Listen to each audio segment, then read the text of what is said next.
গোট পৰীক্ষাৰ প্ৰশ্ন কাকতক লৈ শিৱসাগৰত তীব্ৰ প্ৰতিক্ৰিয়া হঠাৎ প্ৰশ্ন কাকতৰ আৰ্হি খলনি হোৱাক লৈ বিবুদ্ধিত পৰিছে শিক্ষাৰ্থী পূৰ্বৰ দৰে প্ৰশ্ন কাকত নাই বস্তুনিষ্ঠ প্ৰশ্ন প্ৰস্তুতি অনুসৰি পৰীক্ষা দিবলৈ গৈ সমস্যাত পৰিবলগীয়া হৈছে শিক্ষাৰ্থীয়ে নতুন আৰ্হিৰ প্ৰশ্ন কাকতক লৈ প্ৰতিক্ৰিয়া প্ৰকাশ কৰিছে অভিজ্ঞ দুই অৱসৰী শিক্ষকে অৱশ্যে নতুন আৰ্হিৰ প্ৰশ্ন কাকতক বহুজনে আদৰণি জনাইছে বিজ্ঞান বিষয়ৰ প্ৰশ্ন কাকতখন চাইছোঁ বিজ্ঞান বিষয়ৰ প্ৰশ্ন কাকতখন অতি সুন্দৰ হৈছে যদিও তাত কিন্তু আখোৱা মুক্ত আছে আমি আখোৱা দেখিবলৈ পাইছোঁ সৰু সৰু ছাত্ৰ ছাত্ৰীৰ কাৰণে যিখন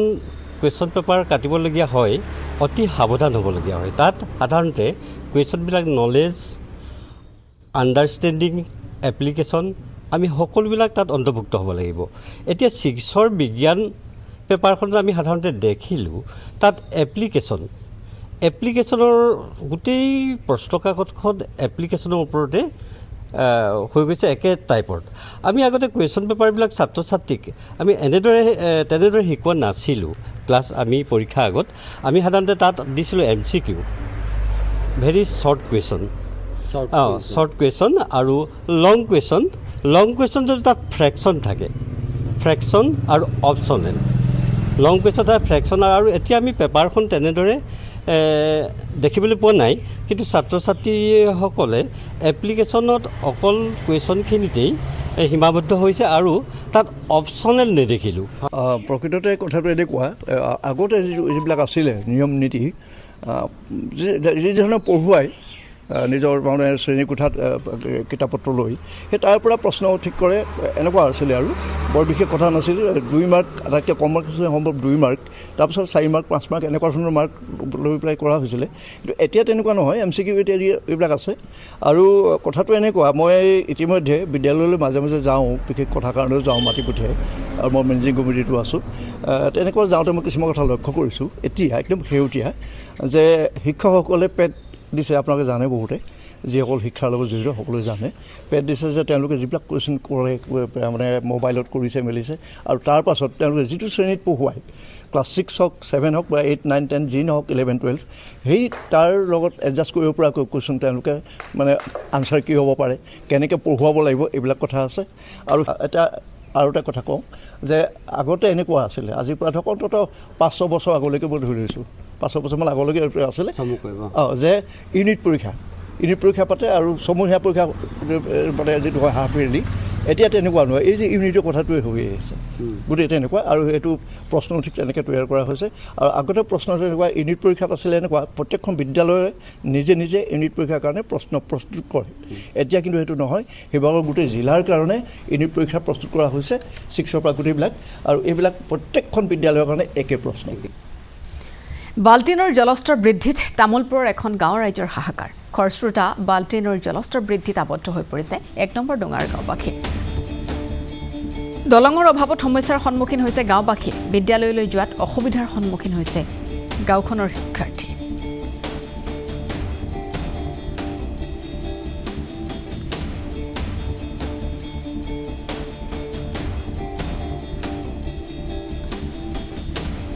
আৰু আনফালে কালদিয়ানৰ জলস্তৰো বৃদ্ধি পাইছে যাৰ পৰিপ্ৰেক্ষিতত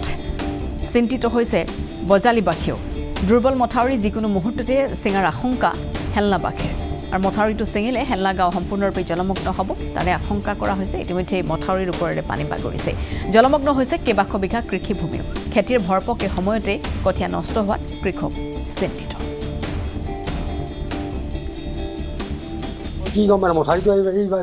এই ভাঙি যায় অলপ বহুত জেগা বান্ধবা আছে বান্ধাই নাই আৰু কোনো এটা অফিচত বা মানুহ চাবা নাই নদীৰ পানী আৰু কঠীয়া তললৈ গেল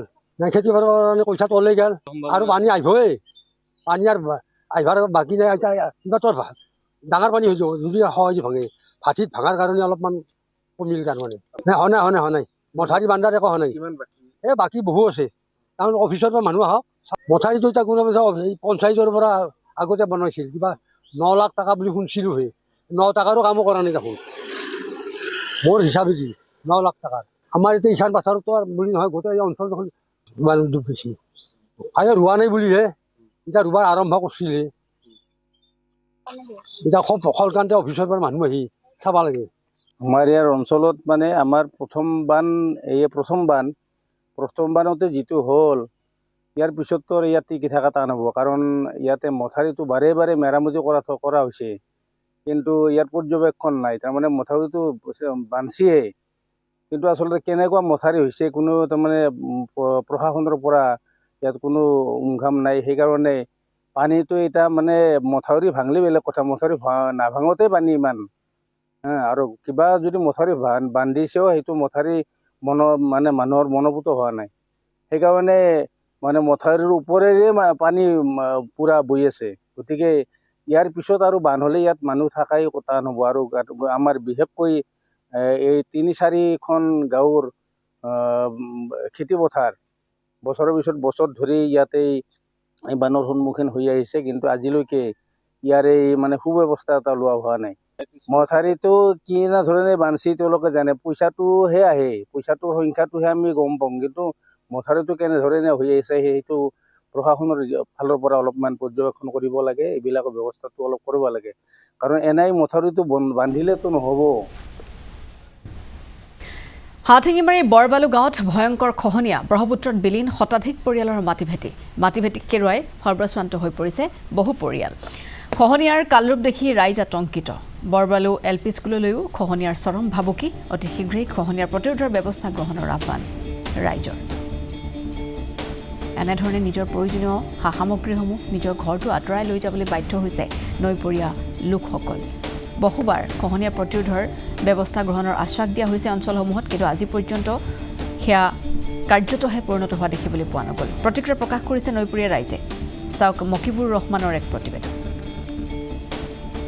হয়, বৰ্তমানে উপস্থিত আছোঁ দক্ষিণ অসমৰ মানকাছাৰ জিলাৰ ঐতিহাসিক ঠাই হাজিৰহাটৰ আচলতে কদমতলী নামৰ এখন ঠাই, যি ঠাই দেখা গৈছে যোৱা কেইমাহ ধৰি অব্যাহত আছে ব্ৰহ্মপুত্ৰৰ প্ৰবল গৰাখহনীয়া। আমি প্ৰথমতে পৰিৱেশ দেখা গৈছে এই আচলতে যি বৰবালু কদমতলী নামৰ ঠাই আচলতে ইয়াত ব্ৰহ্মপুত্ৰৰ প্ৰবল গৰাখহনীয়া ইতিমধ্যে প্ৰায় শতাধিক পৰিয়ালৰ ঘৰ ইতিমধ্যে স্থানান্তৰ কৰিব লগা হৈছে। আজিও দেখা গৈছে এই অঞ্চলৰ নৈপৰীয়া ৰাইজসমূহ এই মুকলি আকাশৰ তলত এনেদৰে আচলতে ৰন্ধা বঢ়া কৰি নিজৰ আচলতে পৰিয়ালখন জীৱন যাপন কৰি আছে। এয়া হৈছে বৰবালু নামৰ এখন ঠাই, যি ঠাইত আচলতে প্ৰায় যোৱা কেইটা মাহ ধৰি অব্যাহত আছে ব্ৰহ্মপুত্ৰৰ প্ৰবল গৰাখহনীয়া। যদিও প্ৰায় দুদিন পূৰ্বে ইয়াতে জেলায়ুক্তগৰাকীৰ লগতে জলসম্পদ বিভাগৰ বিষয়াসকলে পৰিদৰ্শন কৰি যোৱাৰ পিছতে ইয়াত আচলতে গৰাখহনীয়া প্ৰতিৰোধৰ অস্থায়ী আচলতে প্ৰতিৰোধৰ কাৰণে যি আশ্বাস প্ৰদান কৰিছে, যদিও আজিও কিন্তু ইয়াত আছে অব্যাহত ব্ৰহ্মপুত্ৰৰ প্ৰবল গৰাখহনীয়া। যদিও কিছু ঠাইত দেখা গৈছে জিঅ' বেগৰ তথা পাৰ্শ্ববৰণৰ কাম আৰম্ভ আছে, কিন্তু দেখা গৈছে বিশেষকৈ এই বৰবালু নামৰ ঠাইত বৰ্তমানলৈকে চলি আছে ব্ৰহ্মপুত্ৰৰ প্ৰবল গৰাখহনীয়া। বিশেষকৈ ক'ব লাগিব আচলতে 1974 স্থাপিত যি 2037 নং বৰবালু LP স্কুল হৈছে ব্ৰহ্মপুত্ৰৰ আমি পৰিৱেশ দেখোন 5 মিটাৰ নিলগতে দেখা গৈছে গৰাখহনীয়া অব্যাহত আছে, যাৰ পাছত এই স্কুলৰ আচলতে ছাত্ৰ ছাত্ৰীসকল তথা শিক্ষক-শিক্ষয়িত্ৰীসকল ইতিমধ্যে যি হতাশাত ভুগিব লগা হৈছে, কাৰণ কোনোবা মুহূৰ্তত স্কুলখন উঠাই লৈ যাব ইয়াক কোনো ক'ব নোৱাৰে। আমি স্কুলৰ কিছু ভিতৰৰ পৰিৱেশ দেখাবলৈ যত্ন কৰিম, কাৰণ এয়া হৈছে বৰবালুৰ 2037 নং বৰবালু LP স্কুল। আমি ইয়াৰ পৰিৱেশ দেখুৱাম, কাৰণ 5 মিটাৰ নিলগতে আচলতে এই ব্ৰহ্মপুত্ৰৰ আচলতে যি গৰাখহনীয়া অব্যাহত আছে, কোনোবা মুহূৰ্তত উঠাই লৈ যাব, যাৰ পৰা দেখা গৈছে স্কুলৰ ইতিমধ্যে আচবাবসমূহ ইতিমধ্যে স্থানৰ কৰাত ব্যস্ত হৈছে, যি ঘৰসমূহ আছে ইতিমধ্যে ভাঙা পৰিলক্ষিত হৈছে। বৰবালু যি 2037 নং LP স্কুলৰ পৰিৱেশ দেখা হৈছে, আমি আচলতে ইয়াত গৰাখহনীৰ বাবে দেখা হৈছে স্কুলৰ যি আচবাবসমূহ প্লাছ বয় বস্তুসমূহ ইতিমধ্যে স্থান কৰাত ব্যস্ত হৈছে। সমান্তৰালকৈ যি আচলতে ক্লাছৰুমসমূহ ইতিমধ্যে ভাঙা পৰিলক্ষিত হৈছে। আমাৰ ইয়াতে স্কুলৰ শিক্ষকগৰাকী আছে, কথা পাতিবলৈ যত্ন কৰিম যে আচলতে কেনেকুৱা সমস্যা। ছাৰ, আপুনি স্কুল হয়? হয়, দেখা গৈছে ব্ৰহ্মপুত্ৰ গৰাখহনীৰ বাবে স্কুলৰ ঘৰসমূহ ভাঙা পৰিলক্ষিত হৈছে। আপোনালোকৰ ক্লাছ কৰাত অসুবিধা হৈছেনে নাই? ক্লাছ কৰিবতো ছাৰ যথেষ্ট অসুবিধা হৈছে। আপোনালোকে চাই আছে আজি প্ৰায় 15-20 দিন হ'ল এনেকৈ ভাঙি নদী প্ৰায় 1 কিলোমিটাৰমান দূৰত আছিলে, এতিয়া ভাঙিতো এতিয়া আমাৰ মানে কি ক'ম আৰু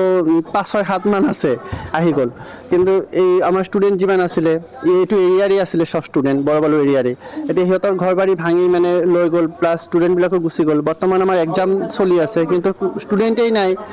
সিহঁতৰ ঘৰ বাৰী ভাঙি লৈ গৈছে, ষ্টুডেণ্টটো গুচি গৈছে। এতিয়া যিখিনি আছে সেইখিনি লৈ আমি এক্সাম লৈছোঁ, প্লাছ এতিয়াতো মানে ইয়াত আমি স্কুল কৰাৰ নিচিনা পৰিৱেশ নাই।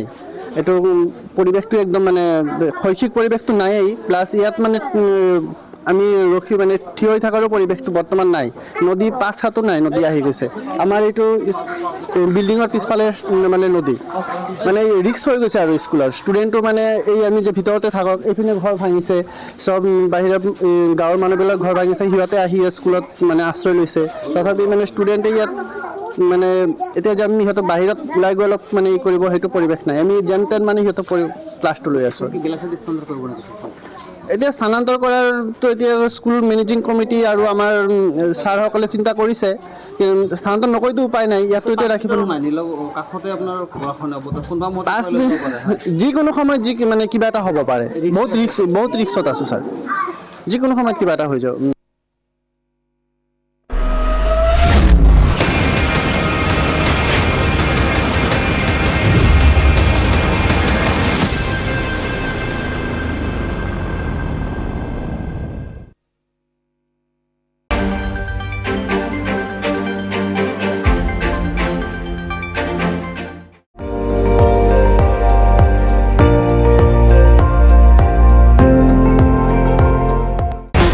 আপুনি চাই আছে ND24